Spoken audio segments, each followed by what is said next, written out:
राधे राधे मेरी YouTube family. शाम के 5:30 बज रहे हैं और आज मैं आपको देने जा रही हूँ बहुत ही ज़्यादा सुपर टेस्टी एक थाली की रेसिपी। इस थाली को चाहे तो आप किसी भी ओकेज़न पे बना सकते हैं, कोई गेस्ट आए तब बना सकते हैं, या फिर कभी स्पेशल खाने का मन करे ना, जैसे होटल या रेस्टोरेंट का खाना खाने का मन कर जाता है तो तब भी आप इस खाने को बना सकते हैं। बहुत ज़्यादा टेस्टी लगती है। इस थाली को मैंने क्यों बनाया है ये भी मैं वीडियो में आगे ज़रूर बताऊँगी।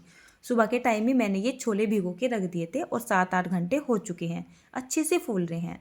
एक बार फिर से धो लिए थे और पानी के साथ ही कुकर में डाल दिए हैं। मतलब छोलों से ना करीब 4 गुना ज़्यादा पानी हमें यहाँ पे डाल देना है।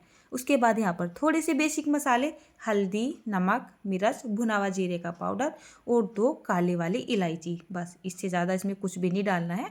खाने को हेल्दी भी बनाना है, टेस्टी भी बनाना है और मसालों का ध्यान भी हमें रखना है कि कोई भी चीज़ ज़्यादा नहीं होनी चाहिए। ऐसा नहीं है कि खाने के चक्कर में अपने पेट को ख़राब कर ले, इसी वजह से बिल्कुल लिमिट से डाले हैं। चलिए, गैस को ऑन कर दिया है, कुकर वहाँ पे रख दिया है क्योंकि हमें छोलों को उबालना है। यहाँ पे आप सब्जियाँ देख रहे हैं ना, तो इस सब्जी का आज हमें बहुत ही अच्छा काम है। कहने का मतलब ये है, हम कोई दूसरी सब्जी नहीं बना रहे हैं, आज हम इसी से छोले के साथ एक अच्छी सी रेसिपी बना के तैयार करेंगे। सभी चीज़ों को हम एक बाउल में डाल लेते हैं और इनको ना एक बार फिर से धो लेते हैं। वैसे तो मैं धो के रखती हूँ, लेकिन फिर भी धो लेती हूँ। आप में से कितनी बार कमेंट आ जाते हैं, धनिया धोया नहीं है, गाजर धोई नहीं है। ऐसा कोई नहीं, कुछ भी नहीं है। हम अपने घर में जब खाना बनाते हैं ना, तो सारी साफ़ सफाई और मतलब पूरी तैयारी के साथ बनाते हैं। वो बात अलग है कि हर क्लिप आपके साथ शेयर नहीं की जाती है। कितनी बार वीडियो लंबी हो जाती है ना, तो सारी क्लिप शेयर नहीं करते हैं। बाकी इन सभी चीज़ों का ध्यान रखा जाता है, ठीक है ना। 2 मैंने मीडियम से साइज़ के आलू ले लिए थे और ये नए वाले आलू हैं, तो इनको रगड़ने से ही मतलब छिल जाते हैं आसानी से। एक बार फिर से धो लिया था। सारी सब्जी मैंने यहाँ पे काट ली है। सारी सब्जी काटते हुए इस वजह से नहीं दिखाया है क्योंकि सब्जियाँ काटने में ना टाइम लगता है, क्लिप लंबी हो जाती है। कुकर सीटी पे सीटी मारे जा रहा है, मारे जा रहा है। करीब 4-5 सीटी उसमें आ चुकी है। साइड वाले स्टोव पे रख दिया है, पूरा प्रेशर ठंडा हो जाने देते हैं। कढ़ाई रख दी थी, इसमें तेल डाल दिया था। मैंने यहाँ पे जीरा और हींग डाल के चटकाया था और वो क्लिप कैप्चर नहीं हो पाई, मैंने कैमरे पे ना बाद में ध्यान किया था। तो मैंने यहाँ पर ये सभी चीज़ें डाल दी हैं, जैसे यहाँ पे गाजर थी, आलू थे, शिमला मिर्च थी और जो हमारी फ्रांस बीन थी, ठीक है ना। इन सभी चीज़ों को यहाँ पे डाल दिया है और करीब इनको 2 मिनट के लिए हल्का हल्का सा फ्राई कर लेते हैं। जब तक ये हल्के हल्के से सॉफ्ट ना हो जाए, तो करीब 2 मिनट के जितने मुझे हो चुके हैं, इनको फ्राई करते करते गैस का फ्लेम हमें मीडियम रखना है। साथ में हम यहाँ पे डाल देते हैं थोड़ी सी मटर, ठीक है ना। तो मटर मैंने पहले से ही छील के रखी हुई थी। मतलब जब भी मुझे घर में टाइम लगता है ना, जैसे मटर वटर छीलनी होती है, तो मैं जब भी टाइम लगता है तभी छील के रख लेती हूँ। ख़राब तो होती नहीं है 1-2 दिन में ये। उसके बाद इसमें डाल देंगे अपने बेसिक मसाले, जैसे अपने हल्दी, नमक, मिर्च और थोड़ी सी मैंने यहाँ पर पाव भाजी मसाला भी डाला है आज, ठीक है ना। और हल्का सा मैंने यहाँ पर चाट मसाला डाल दिया है, बहुत अच्छा टेस्ट आता है। सभी मसालों को लिमिट से ही डालेंगे, बहुत ज़्यादा नहीं डालेंगे। नमक और मिर्च मेन होता है, अगर आपको कम लगे टेस्ट करके देख ले, सबसे बाद में डाल ले, कोई फ़र्क नहीं पड़ता है।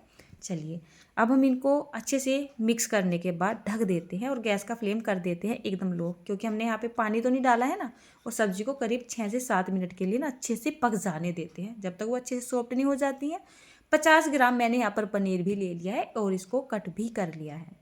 सब्जी को बीच बीच में ना 1-2 बार चेक करते रहेंगे। सब्जी जैसे ही पकनी शुरू हो जाएगी ना, तो इसमें काफ़ी ना मॉइस्चर भी बनना शुरू हो जाता है। देखिए बन रहा है ना, और हमने यहाँ पे पानी भी नहीं डाला था। तो सब्जी भी हमारी धीरे धीरे बनने लगी है, तो आगे की तैयारी कर लेते हैं। अब पूरी थाली की रेसिपी आपको देने जा रही हूँ, तो थोड़ा थोड़ा सभी कुछ आपको बताना पड़ेगा या फिर दिखाना पड़ेगा, ठीक है ना। नॉर्मली अपना गेहूं का आटा लेके आ गई हूँ और एक साइड में कुकर का पूरा प्रेशर निकाल दिया है मैंने, चिमटा लगाया हुआ है। तो ये जो छोले हैं ना, बहुत अच्छे छोले हैं। मतलब फूलते भी बहुत ही अच्छे से हैं और गलते भी बहुत ही ज़्यादा अच्छे से हैं। तो चलिए दिखाती हूँ छोले किस तरीके से हो जाते हैं। जैसे हमारे एक नॉर्मल से छोले हैं ना, तो ये साइज़ में डबल से भी ज़्यादा हो जाते हैं और ऐसे ना फट से जाते हैं, एक रवा सा बन जाता है। तो बहुत ही बढ़िया वाले छोले हैं ये। चलिए, छोले हमारे तैयार हो चुके हैं, उधर हमारी सब्जी भी तैयार होने लग रही है। एक आटा लगा लेते हैं। आटे को मैंने छान लिया है और इसमें डाल लेते हैं हम थोड़ा सा हल्का सा ही नमक, ज़्यादा कुछ नहीं डालेंगे, हल्का सा ही नमक डालेंगे। उसके बाद थोड़ी सी कसूरी मेथी डाल लेते हैं। कसूरी मेथी का फ्लेवर मेरे घर में बहुत पसंद किया जाता है, इसी वजह से मैं सब्जी बना रही हूँ, पुलाव बना रही हूँ, बिरयानी बना रही हूँ, कचौरी बना रही हूँ, पकौड़ी बना रही हूँ, यहाँ तक कि पूरी बना रही हूँ। मतलब मैं कसूरी मेथी ज़रूर से डालती हूँ। साथ में मैंने यहाँ पर ना आधा छोटा चम्मच के जितना अजवाइन, उसको थोड़ा सा रगड़ के डाल लिया है। पानी हल्का सा गर्म कर लिया था, ठीक है ना। तेल वगैरह मोइन वगैरह बिल्कुल नहीं डालेंगे, खाना काफ़ी हैवी होता जा रहा है धीरे धीरे, ठीक है ना। तो इसलिए बिल्कुल सिंपल वे में बनाना है। और अगर आप चाहे तो आप यहाँ पे तेल वगैरह या हल्का सा मोइन भी लगा सकते हो इसमें। अच्छा, जैसे मैंने अपनी सब्जी में तड़का मारा था ना, अब आप फिर से बोलोगे आपने इसमें कुछ डाला तो है नहीं, सब्जी पता नहीं कैसी लगेगी। वैसे तो सब्जी बहुत ही ज़्यादा टेस्टी लगती है, लेकिन जब भी तड़का लगाते हैं ना तो वहाँ पर लहसुन प्याज वाले पेस्ट का इस्तेमाल भी कर सकते हो और लहसुन प्याज को काट के भी डाल सकते हो, आपके टेस्ट के ऊपर बात है, ठीक है ना। सेमी सॉफ्ट आटा लगा के मैंने यहाँ पे तैयार कर लिया है। और इधर सब्जी देखिए, जो सब्जी है ना हमारी सब्जी भी बिल्कुल पक के तैयार हो चुकी है। थोड़ी सी क्वांटिटी में कम भी लग रही है और जो आलू वगैरह है ना वो भी अच्छे से सॉफ्ट हो रहे हैं। चलिए एक आलू आपको मैं दिखा देती हूँ, देखिए गल रहे हैं ना, तो बिल्कुल परफेक्ट। ये सब्जी तो हमारी तैयार हो चुकी है। कढ़ाई रख दी है मैंने, कढ़ाई को हल्का सा गर्म हो जाने देते हैं। इसमें डाल देते हैं करीब 1 छोटा चम्मच के जितना सरसों का तेल, साथ में डाल देंगे 1 छोटा चम्मच के जितना फ्रेश मक्खन। मेरा तो ये घर का ही मक्खन है, आप चाहे तो यहाँ पर बटर भी डाल सकते हैं। 1 तेज पत्ता डालेंगे, साथ में डालेंगे 2 सूखी लाल मिर्च, 1 छोटा चम्मच के जितना जीरा डाल देंगे, थोड़े से सरसों के दाने या फिर राई डाल देंगे और इनको ना चटक जाने देंगे। थोड़े से काजू डाल देते हैं और बस 2 चुटकी के जितना हींग भी डाल देते हैं, ठीक है ना। तो इससे ना हमारा तड़का ना बहुत ही अच्छा बनता है, फ्लेवर बहुत अच्छा आता है। जब ये हल्का हल्का सा भून जाएगा ना, हम यहाँ पर थोड़ी सी कसूरी मेथी डाल देंगे, करीब बस 1 चुटकी के जितनी, ज़्यादा नहीं डालेंगे, बस इतनी डालेंगे और तड़के को ना थोड़ा सा अच्छे से भून लेंगे। और जब ये भून जाएगा तो जो हमारा पनीर है वो डाल देंगे और इसको करीब 1 मिनट के लिए फ्राई कर लेंगे। मुझे वैसे कच्चा पनीर डालना ज़्यादा पसंद है, फ्राई करके अच्छा सा नहीं लगता है, मुझे नहीं, मेरी पूरी फैमिली को अच्छा नहीं लगता है। इसी वजह से मैंने इसको बहुत ज़्यादा नहीं भूना है, हल्का सा ही भून लिया है। उसके बाद यहाँ पर 1 छोटा चम्मच के जितना पाव भाजी मसाला डाल देंगे। ये पाव भाजी मसाला हमने स्पेशली मंगाया हुआ है, इसमें लहसुन प्याज का पाउडर बिल्कुल नहीं है, मतलब शुद्ध है ये। और जब ये अच्छे से हल्का सा भून जाएगा ना तो ये छोले हम यहाँ पे डाल देंगे पानी के साथ ही, ठीक है ना। अच्छे से मिला देते हैं इसको। तो आप चाहे नॉर्मल जैसे छोले बनाते हैं ना तो इसी तरीके से छोले भी बना सकते हैं, बट मैं तो आज स्पेशल सब्ज़ी बना रही हूँ, बिल्कुल होटल और रेस्टोरेंट के जैसी नहीं। मैं तो ये बोलूँगी कि ये सब्ज़ी उससे भी ज़्यादा टेस्टी है। होटल या रेस्टोरेंट में केवल आपको टेस्टी खाने के लिए मिल सकता है, बाकी उसमें गुण कुछ भी नहीं मिलेंगे, पेट ही भरेगा और 1-2 दिन के बाद पेट खराब भी हो जाएगा। ऐसा होता है ना, घर में हाइजीनिक और एकदम पौष्टिक तरीके से बनाया गया है ये खाना, तो ये नुकसान नहीं देने वाला आपको। तो यहाँ पे मैंने डाल दिए थे ये छोले, अच्छे से सारी सब्जी को कर दिया है मिक्स। साथ में मैं यहाँ पे रखती हूँ अपनी टमाटर प्यूरी बनाकर, 2 से 3 चम्मच के जितनी मैंने ये टमाटर की प्यूरी डाल दी है। अब आप सब्जी की जो थिकनेस है वो देख लीजिएगा, आपको कितनी थिक रखनी है और कितनी मतलब पतली रखनी है। तो मुझे तो यहाँ पे थिक सी लग रही थी, अभी सब्जी पकेगी भी और भी ज़्यादा गाढ़ी हो जाएगी, तो मैंने इसमें थोड़ा सा पानी डाल दिया है सब्जी की थिकनेस के हिसाब से, ठीक है ना। उसको ट्रांसफ़र कर दिया है दूसरे वाले चूल्हे पे। अब ये सभी काम करते करते शाम के 7 बज चुके हैं और घर में पूजा भी ख़त्म हो चुकी है। तो इस टाइम पे मेरे हाथ और मेरा दिमाग कुछ ज़्यादा ही चलने लगता है, मतलब स्पीड से, क्योंकि भोग की तैयारी हो चुकी है। अब 10-15 मिनट ही लगेगी उनको बाहर आने में और मुझे ये रेसिपी भी कंप्लीट करनी है, खाना भी कंप्लीट करने हैं, क्योंकि घर में ना सब साथ ही बैठ के खाते हैं। अगर मैं काम में लगी रहती हूँ तो कोई खाना नहीं खाता है, इंतज़ार करते रहते हैं। इसी वजह से मैं सोचती हूँ फटाफट से खाना वाना अपना बना लो, फिर साथ में बैठ के खा लेंगे। चलिए ये पूरियाँ बनाने शुरू कर देते हैं। आप इसको आटे के भटूरे भी बोल सकते हो, क्योंकि इनका जो टेस्ट होता है ना नॉर्मल पूरियों से ज़्यादा टेस्टी लगता है खाने में।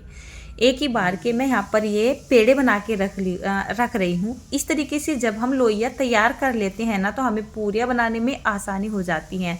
एक बात और भी है, हमारी पूरियाँ ना बहुत ही अच्छी सी बनती हैं, फूली फूली, अगर हम पहले से ही थोड़ी सी तैयारी कर लेते हैं। तो जितनी मुझे यहाँ पर पूरियों की ज़रूरत है, फ़िलहाल मैंने इतने ही पेड़े यहाँ पे बना लिए हैं और बाकी का आटा ढक के रख दिया है। सर्दी चल रही है ना तो ठंडिया जाता है, इसी वजह से ढक के रख देना है। साथ में ये जो पेड़ी बनाई थी ना तो इनको भी ढक लेते हैं, जितनी ज़रूरत पड़ेगी इतनी यहाँ से निकालते रहेंगे। अब ये जो मैं पूरियाँ हैं ना हाथों से बनाना कुछ ज़्यादा ही पसंद नहीं करती हूँ। सच बात तो ये है, मुझसे चकले बेलन से पूरियाँ बनती नहीं हैं। बोला जाता है ना, अगर किसी काम को हम जिस तरीके से भी करना सीख लेते हैं ना, तो उसी तरीके से करना ईजी हो जाता है। तो मैंने जब ये पूरियाँ बनानी सीखी थी तो हाथों से ही बनानी सीखी थी। हम रोटियाँ भी हाथ से ही बनाते थे, चकले से ना कम ही बनाते थे, मिट्टी के चूल्हे पे बनाया करते थे ना अपने घर पे, इस वजह से तो मैं तो हाथ से ही बना लेती हूँ। और देखिए बिल्कुल ना भटूरे के जैसी, एकदम गुब्बारे के जैसी पूरियाँ फूलती हैं जब मैं हाथ से बनाती हूँ। और चकले बेलन से बना लेती हूँ तो पूरे मेरी फूलती नहीं है, ऐसी रह जाती है पापड़ी की तरह। तो बस पूरे बनाने के लिए ना तेल का टेम्परेचर हाई होना चाहिए, तो बिल्कुल ना भटूरे की तरह पूरी फूल जाती है। फिलहाल मुझे जितनी ज़रूरत है पूरियों की इतनी बना ली है, बाकी की बाद में बनाएंगे जब खाने वाले बैठ जाएंगे। ऐसी चीज़ें ठंडी अच्छी नहीं लगती है। सब्जी को पकते पकते करीब यहाँ पर 10 मिनट हो चुके हैं और गैस का फ्लेम मैंने एकदम लो करके पकाया है। सब्जी में ना अच्छा सा गाढ़ापन आ रहा है।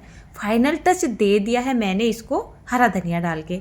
आप चाहे तो यहाँ पर कोई पनीर मसाला भी डाल सकते हैं, किचन किंग मसाले वगैरह होते हैं, या फिर गरम मसाला भी डाल सकते हैं। मेरा खाना ना पहले से ही हैवी हो चुका है तो मैं यहाँ पे कुछ भी नहीं डाल रही हूँ। सब्जी तैयार है। एक तरफ मैंने चावल बना लिए थे, ये बिल्कुल सिंपल चावल बनाए थे, इसी वजह से रेसिपी आपके साथ शेयर नहीं की है। तो सबसे पहले तो आप सब्ज़ी और सब्ज़ी का टेक्सचर देखिए, देखते ही मुंह में पानी आ रहा है। बहुत सारी सब्जियों का ये मिक्सर है और बहुत ही ज़्यादा सुपर टेस्टी सब्ज़ी बनती है। अच्छा, अब आप पूछोगे कि दीदी आपने ये सब्ज़ी क्यों बनाई है, आपने पहले बोला था, तो आपको बता देती हूँ। अभी लास्ट टाइम में मैंने भगवान जी के भोग की एक पूरी थाली शेयर की थी आपके साथ। उसमें मैंने 3-4 रेसिपी बनाई थी, जिसमें बनाया था मटर पनीर बनाया था, मिक्स वेज बनाई थी और छोले की सब्ज़ी बनाई थी। अब खाना ज़्यादा क्वांटिटी में बनता है तो बच ही जाता है, कितना भी कम करके बना लो, है ना। मेरे घर में होता है, आपका मुझे पता नहीं है, वैसे सभी के यहाँ पे बच जाता होगा। अब शाम का टाइम हो चुका, पूरा दिन लगे लगे ना मुझे मतलब थकान सी भी हो चुकी थी। शाम को मेरा खाना बनाने का मन नहीं कर रहा था, और बच्चे क्या घर वाले क्या सभी मतलब जो दोपहर में खा लेते हैं तो दूसरे टाइम खाने का उनका मन नहीं होता है। मैंने सोचा तीनों सब्जी बची हुई है तो मैंने तीनों सब्जी में ना एक जगह डाल के तड़का मार दिया था, और सभी को ना खाने में इतनी ज़्यादा टेस्टी लगी कि बच्चे अगले दिन बोलने लगे मम्मी वही सब्जी बनाना जो सी रात में बनाई थी। तो कहने का मतलब ये है, जो मेरी सब्जियां बच गई थी मैंने उनमें तड़का मार दिया और वो खाने में बहुत ही ज़्यादा स्वादिष्ट लगी। तो मुझे लगा वास्तव में रेसिपी में जान तो है, तो मैंने सोचा चलिए मैं अपने व्यूवर्स के साथ भी ये रेसिपी शेयर करूँगी। कितनी बार तो मजबूरी हो जाती है और कितनी बार घर में चीज़ें कम होती है और कितनी बार कुछ अलग सा नया सा खाने का मन करता है। आप भी अपने घर में इस रेसिपी को ज़रूर बनाइएगा। राधे राधे दोस्तों, फिर मिलती हूँ।